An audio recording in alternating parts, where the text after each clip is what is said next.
So I'm going to ask you some specific questions if you don't mind. That's fine. So when did you join the program? How did you get to us?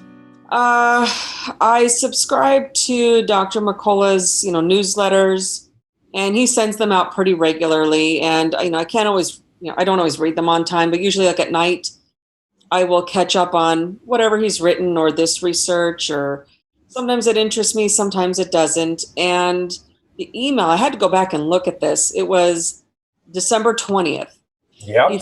He sent out an email about Alzheimer's and how different tests could be, early predictors. Poor ocular health and eyesight and cataracts is actually showing to be an early sign of potential Alzheimer's. Mhm. And goes into, introduction of you, what you do, what you're finding, kind of your background, and how you came to study this. And then further on down in the article, it goes through the the chronic inflammation testing and program. Yeah. And I went and I read that, and I went to your website on Health Revival Partners, and let me just read this. And I thought, all right, this sounds like it might be a really good idea, because at that point I was really not feeling well, and I'm like, I can't quite figure out what the problem is now.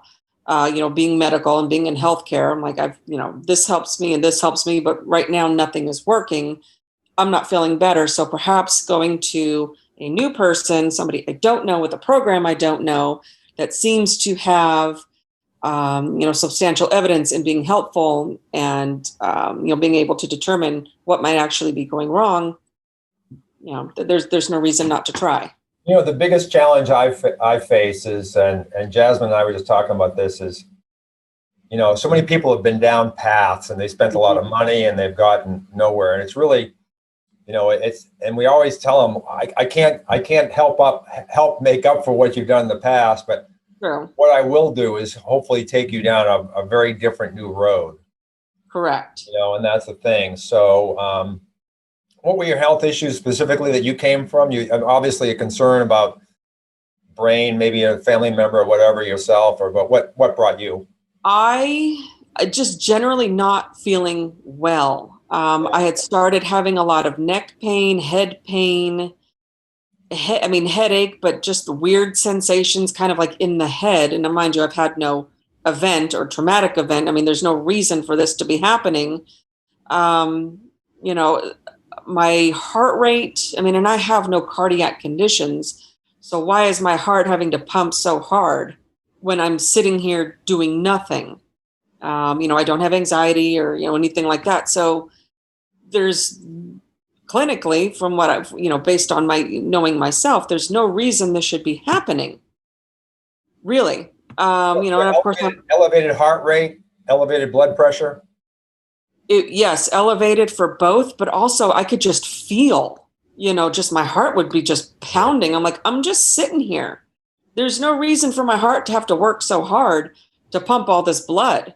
So I'm not understanding why that's happening. But yes, everything was elevating as well, as I'm taking my own vitals every day, going, something is wrong. I don't quite know what it is. And that's when I thought, I need to be really looking outside the box, especially now with medical, with COVID. It's not as easy to just go to the doctor and get a consult. And it's really not easy. And so what did you do to try to solve it in the past? What were some of the measures you took? Well, these were all new symptoms. I typically have been, I have no chronic conditions. Historically, I've had no chronic conditions. As you know, with a lot of the hormonal issues, about 5 years ago or so, and, especially after birth of my son, my thyroid crashed, my cortisol went up, and it took me a year to find a practitioner who, he's a homeopath, but he's also an MD and a PhD. He's, very, very, very intelligent man. Yeah. But he's the one who kind of reined the immediate stuff in. And I was generally feeling okay. I didn't feel great, and my weight kept going up. Now, historically, I've, in my 30s, I was very active. I'd go do boot camp or Tough Mudders or CrossFit, or I lived in Las Vegas at the time, so I did desert running. I would do a 5K 3-4 times a week. Oh, nice. These were things I did for, several years. I followed more of a paleo diet, and that helped, just generally keep me well. I really had no complaints. If I had pain, it was because I did something to deserve it. I did something stupid. I ran too much. I pushed myself. Okay, I'm in pain. I need to take a day, that type of thing. I didn't have anything.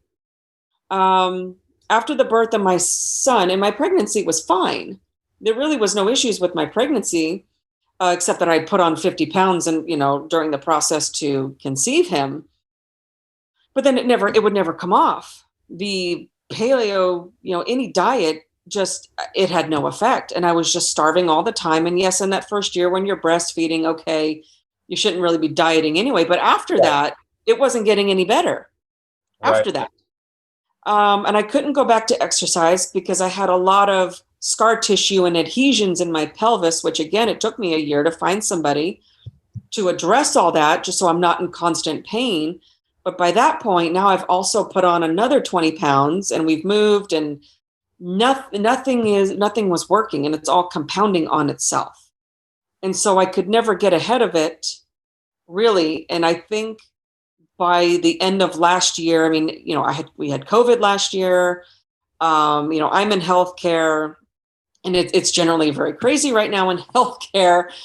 But I think at the end of last year, it was all really starting to come together. It's just too much stress on the body. And it was really starting to produce a lot of new symptoms, which I knew were all significant, and they were all serious. This much I know. I'm like, I don't quite know why. I don't know why. I know I'm starving all the time. My weight's always going up. I had started taking, aerobic exercise, and I was severely fatigued all the time as well. So I'm like, I need something else to try and figure out what's wrong, because right now, basic medicine is not going to help. What have you done so far with our program, and what kind of results have you seen? So after discussing with you, I mean, I know I didn't tell you this at our initial, evaluation. You were going in consultation when you were going over all of these lab results and reading to me what the chronic inflammation score and what that means and what it looks like for me. At that point, I hadn't told you. Now I've told Jazz, and since I was to the point where I know I'm going to be in the hospital within a couple of days, maybe a week. That's how bad. When I was sitting there talking with you, between just pressures in the head, cranial pressures, neck, and my heart was beating so hard, just sitting, talking to you. Mm-hmm. And that's when you were going over the chronic inflammation score, and you said, look, you need, do you have fish oil in the house? I said, yes. And you said, you need to go take some of this today, as soon as we're done. Take this much, measure out, 15 grams, and basically start taking massive amounts of fish oil. And when you explained to me what you were seeing in the results, that it was the viscosity of my blood that was the problem, I'm like, that makes total sense. That absolutely tells me why. It gives me the reason why I'm having the symptoms I am. Right. Because why else would my heart have to beat so hard just to pump blood, just sitting here? And why would my head feel so weird? I've asked many of my stroke patients over the years, do you remember having a stroke? There's no playbook for stroke.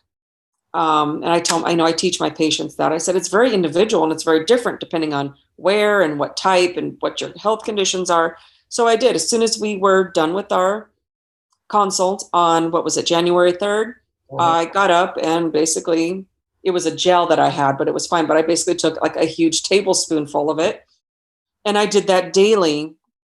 I did not feel any better, I want to say, for about a week. Yeah. And then those symptoms started to dissipate. At about 2 weeks, I'm like, okay, I feel like myself. Really? I'm starting to feel more normal. All of those symptoms have disappeared. Now, at that time, my appetite had also completely disappeared. So I was only eating about once a day. I had no appetite. And of course, the side effects of all that fish oil definitely were now starting to make themselves known. And so that's why I said, I chatted with Jazz. I said, so I understand the importance and these, significant importance of this. I agree.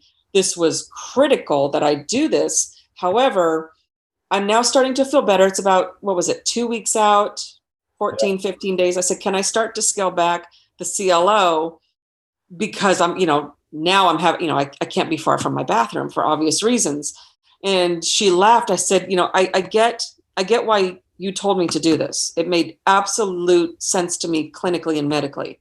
Now that those symptoms have gone away, yes, keep the CLO, but not quite at the level I was taking, which I think was far surpassed your 15 grams. I was probably doing closer to 30, but I understood. Frankly, if I can interrupt, Melissa, the report from the British Journal back in the 1900s, or 1800s actually, they were using up to 50 grams a day for people that were dying of tuberculosis. So we know it's tolerated, but yes, but only, there's a lot of side effects. Tolerated has a couple different definitions, This is true. I was probably doing well over the 15 grams, which was fine. It's what was needed at the time. So then I scaled it back. And as I was adding in, probiotics and whatnot, I know we're kind of still adjusting that just depending on how my body's reacting. I'm sleeping a lot better, but I'm also putting in the time to go to bed earlier as well, making sure I'm spending more time resting. Sleep tremendously improved, especially those first 4 weeks. I mean, I think I slept 8 to 9 hours a night uninterrupted, which I have not done since before my son was born. When you lower the inflammation in your brain, you can sleep. Today we talked about with Dr. Carter, cortisol and things of that nature. But that's, if we look at, it's only elevated cortisol, it's keeping me up. Well, it's a little naive. It's inflammation. More than that.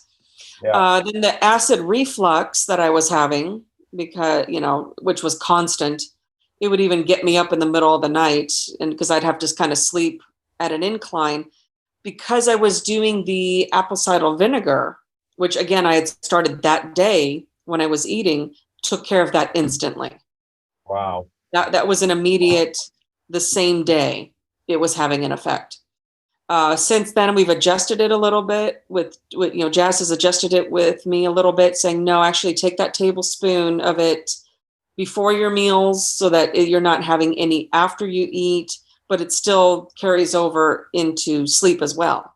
Mm-hmm. So that was immediate. That was same day. What else? Oh, and then since then I've lost 25 pounds. So wow, that has come off. And you're working with Jazz right now. So you're working with she's our Uber coach, but you're working with her regularly. So many people, we do the consult and give you advice, but it's somewhat generic. We don't have a complete looking glass into everything. And then so many people leave, they go on their way. You feel the guidance has really been helpful for you to tweak and adjust what you're doing as well. Yes, but a lot of it is, being in the medical field, and I know you probably see this, you can give somebody all the information in the world. Right. You can direct them to resources. Here's my recommendation. If you'd like to learn more, follow this institute or group or whatever to learn more, or talk to your specific physician about this. And a lot of times it's like, oh well, they don't always do it. Or when some, and this is obviously isn't everybody, but when some people learn how much effort it's going to take, how much change it's going to take, a lot of times it's, no, I really don't want to. I see that often where I'll get asked, well, what should I do? What should I do? And of course I stay within the parameters of my license to practice. Yeah. I can't go playing nutritionist because I'm not, or dietitian because I'm not a dietitian. But I have no problem directing patients to, hey, in the past, I've had patients that found this helpful. And you can lead them that way. Or when you go see your primary care physician, you may want to follow up and ask questions specifically to this. And it never happens. I know.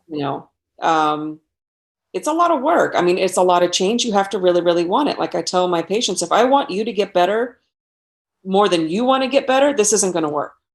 Right. And there's no point in me seeing you.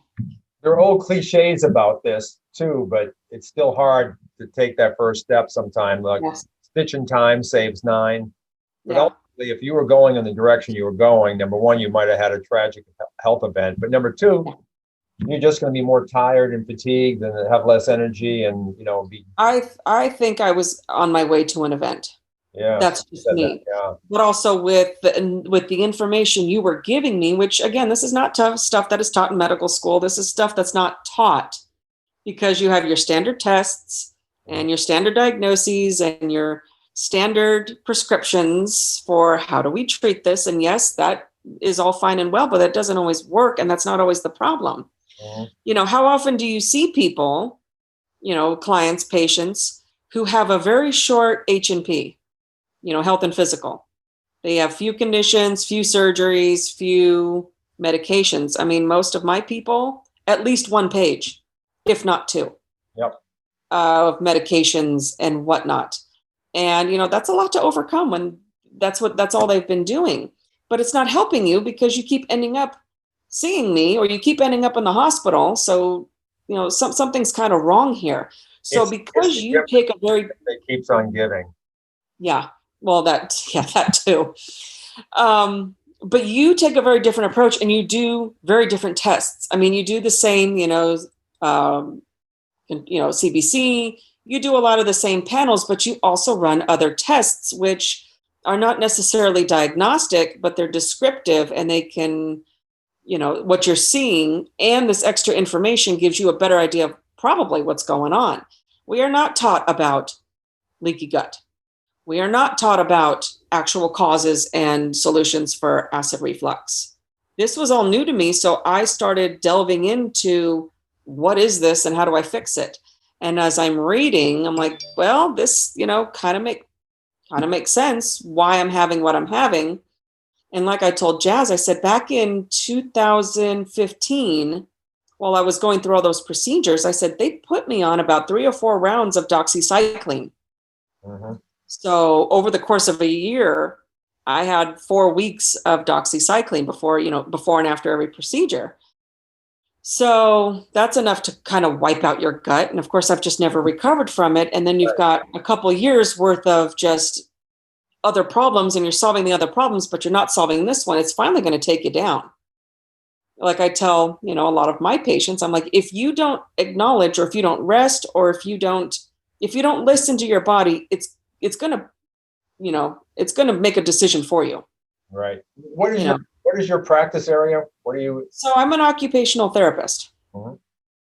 And we see, we see and treat a lot of people, a lot of conditions, but it's very rare for me to have anybody who has less than a page worth of diagnoses, surgeries, medications, and so I have to know all of this because if you start getting tired or if you start having symptoms or side effects while I'm treating you, I have to know what you're on.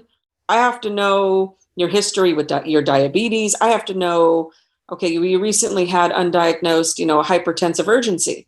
Okay, so I really need to watch your blood pressure constantly while I'm working with you. Right.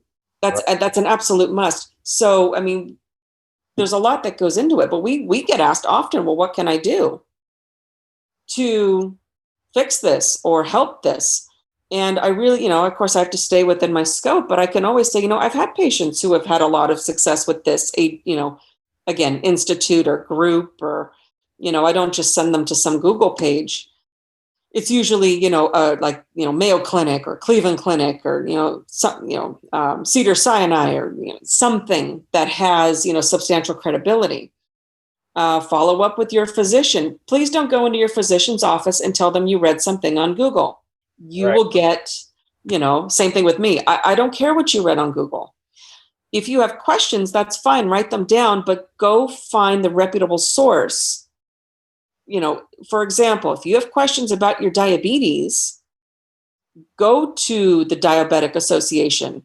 Go to these, legitimate sites and institutes to go pull your information. Still write your questions. You can still ask them. But when you approach your physician, say, hey, doc, I read, from, Cleveland Clinic, they recommend this for, early onset diabetes or what have you. What do you think?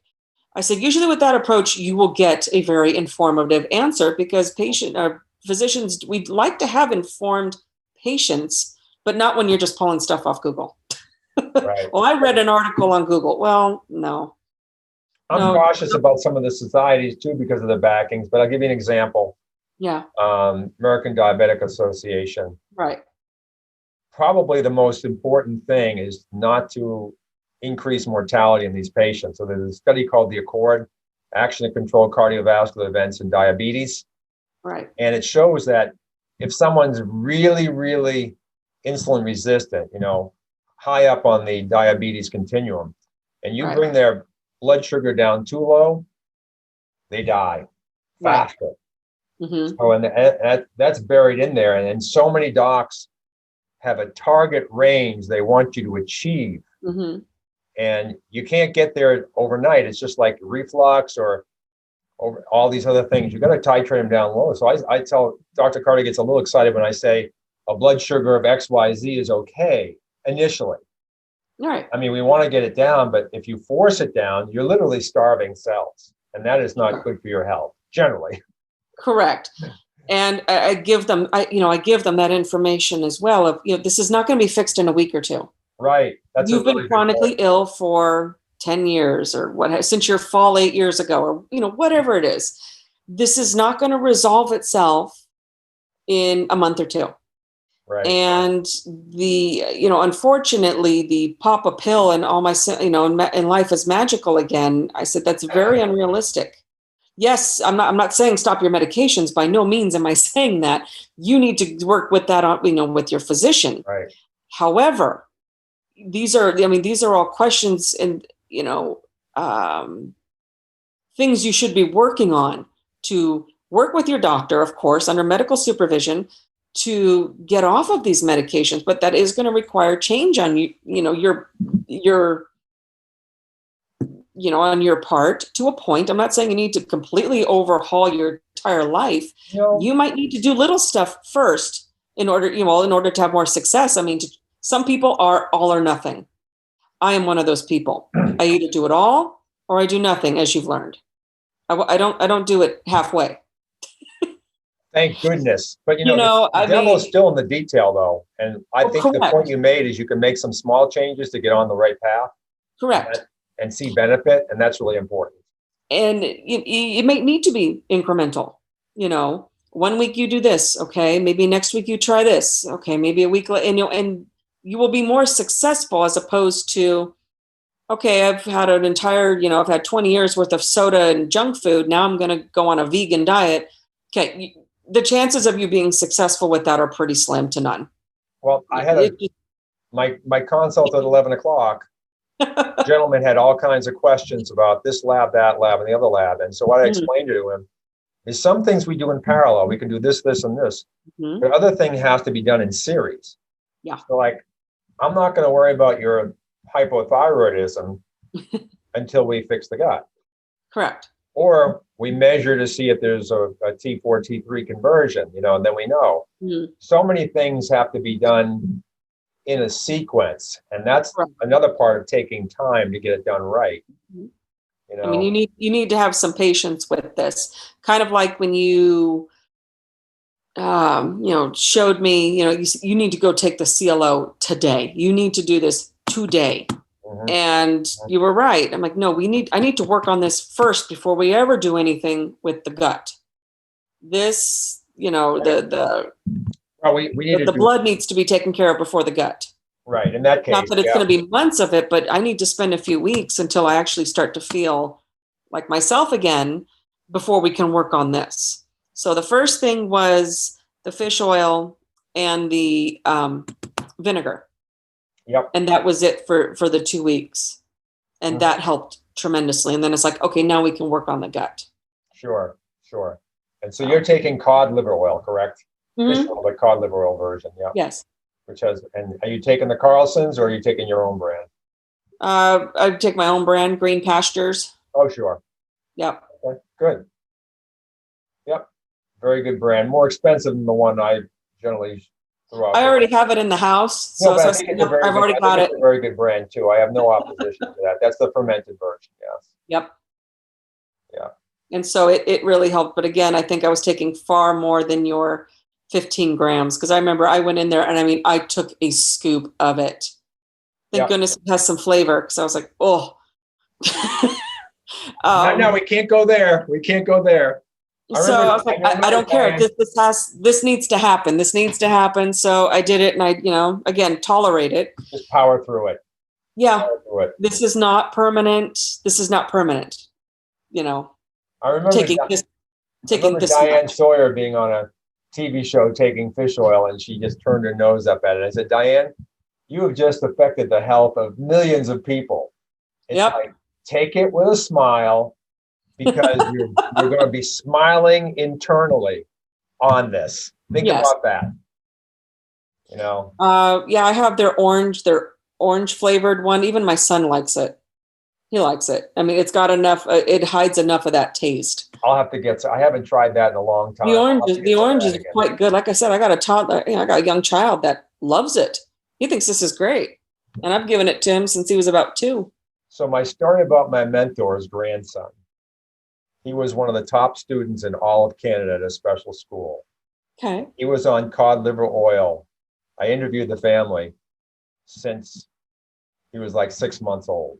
Wow. So here's the story behind him. He got a scholarship to MIT, athletic and academic. Nice. That's what cod liver oil can do for your children and grandchildren. He was about 18 months to 2 years when I started giving it to him. Brilliant. And he's now 4. Bright, sociable children. That's what very, very, very healthy. Yep. Very inquisitive, very bright. No autism, no ADHD, none such. Mm-mm. Very active. He does gymnastics, soccer. He can swim. He can swim 25 yards. He's 4. Excellent. Excellent. Melissa, thank you so much for sharing your story with us today. You bet. It's really a great one. And I know the story is far from over. You're not done. You're on a road. Oh, true. Like I said, we're working on the leaky gut. We're working with the, probiotics, prebiotics, need to dial that in. But I think the criticalness has been averted. Ameliorated. Yep. Agreed. Yeah. All right, my dear. Thanks so much for your time. You bet. You take care. I'll talk soon. All right. Bye. Bye.